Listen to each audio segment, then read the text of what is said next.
Hello बच्चों, let's read the question. The question says electrons with maximum kinetic energy of 3 electron volt are ejected from a metal surface by ultraviolet radiation of wavelength 1500 angstrom. Determine the work function of the metal, the threshold wavelength, and the retarding potential difference required to stop the emission of electrons. So, the key concept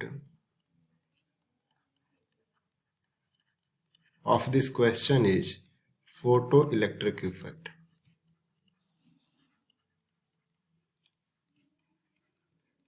What is photoelectric effect?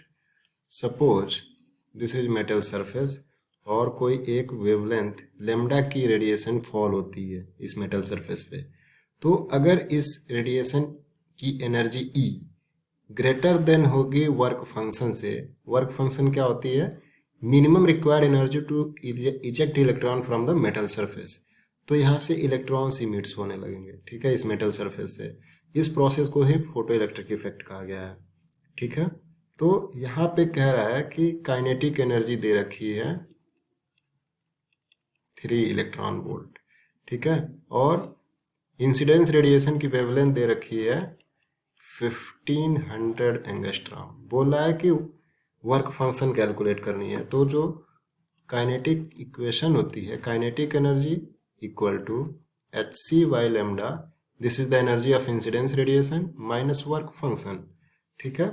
तो ये जो है electron volt में है और work function भी हम electron volt में कन्वर्ट करेंगे, कैलकुलेट करेंगे और इसको हम इलेक्ट्रॉन वोल्ट में कन्वर्ट कर लेंगे, ठीक है. तो काइनेटिक एनर्जी की वैल्यू दी हुई है 3 electron volt equal to H और C और लेमडा की वैल्यू पुट कर लेते हैं. तो ये आ जाएगा 6.6 माइनस 34 इंटू C की वैल्यू होती है 3 into 10 to the power 8 divide by lambda की वैल्यू दे रखी है 1500 angstrom into 1.6 into 10 to the power minus 19 से डिवाइड कर देंगे. तो ये जो फंक्शन है, ये जो एनर्जी है वो इलेक्ट्रॉन वोल्ट में कन्वर्ट हो जाएगी, ठीक है. तो यहाँ से अगर हम W लिखते हैं तो W की वैल्यू आती है, इसकी वैल्यू हो जाएगी 8.25 इलेक्ट्रॉन वोल्ट माइनस ये इधर आ जाएगा तो माइनस हो जाएगा 3 इलेक्ट्रॉन वोल्ट.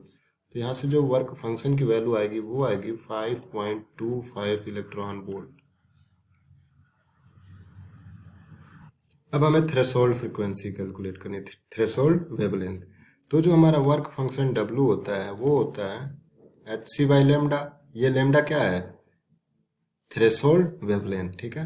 तो लेमडा की वैल्यू अगर हम कैलकुलेट करते हैं तो इसकी वैल्यू जो होती है 19.8 into 10 to the power minus 26 divide by W को हम उसमें कन्वर्ट कर देंगे जूल में. तो 5.25 into 1.6 into 10 to the power minus 19, ठीक है. जब हम इसको कैलकुलेट करते हैं तो लेमडा की जो वैल्यू आती है वो आती है 2.35 into 10 to the power minus 7 metre. तो ये हमारी थ्रेशोल्ड वेवलेंथ हो गई. ये रहा हमारा सेकेंड आंसर. अब हमें स्टॉपिंग पोटेंशियल भी कैलकुलेट करना है. तो स्टॉपिंग पोटेंशियल जो होता है, यहाँ पे काइनेटिक एनर्जी दे रखा है 3 इलेक्ट्रॉन वोल्ट और स्टॉपिंग पोटेंशियल जो होता है वो होता है चार्ज इनटू पोटेंशियल डिफरेंस, ठीक है. तो यहाँ से E to E will cancel out. तो जो हमारा ये जो स्टॉपिंग पोटेंशियल V है ये हो जाएगा 3 वोल्ट, ठीक है. ये हमारा नॉर्मल ऐसे आ जाएगा. ये रहा हमारा stopping potential. So I hope you understand it well. Thank all the best.